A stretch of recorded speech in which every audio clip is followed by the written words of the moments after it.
Good morning, everyone. It's good to have you with us. We're Roger and Lorraine Traver with Mountaintop Marriages.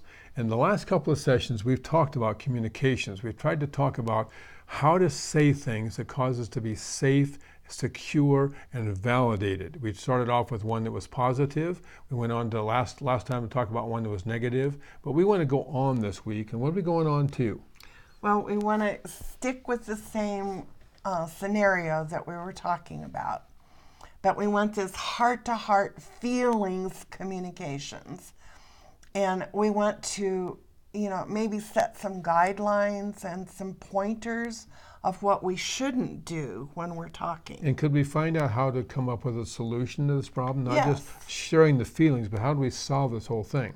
Right. But maybe there's just some pointers that we should make first of all. Let me give you 3 pointers. Okay, number 1, never use you in a attack form, because the word you, if you can blame it onto somebody else, it causes strife and it causes anger and breaks down the communication, and we're no longer safe. Like I could say, you always, do this, or you never do that, or And why don't you? And I would respond negatively to that, and I'd probably strike back at you. He'd probably be defensive because I just attacked him. So That's right. You don't want to use you in an attack form. So number 2 tip is just be responsible for your own feelings. Don't come along and say, you make me feel so mad. You simply have to say, I feel angry. It's my own feeling I'm being responsible for.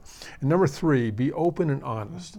Just be able to share openly what you're trying to say and be honest about the whole thing. And don't try and beat around the bush, but be open and honest. Mm-hmm. That's right. So let's go back to the scenario with the situation of being called, for the husband to call before he leaves work and inform his wife. So we showed last week how to do that, how to connect, and I was using a negative situation, a negative feeling that I was having. So let's go back to that. But let's kind of make this a little simpler.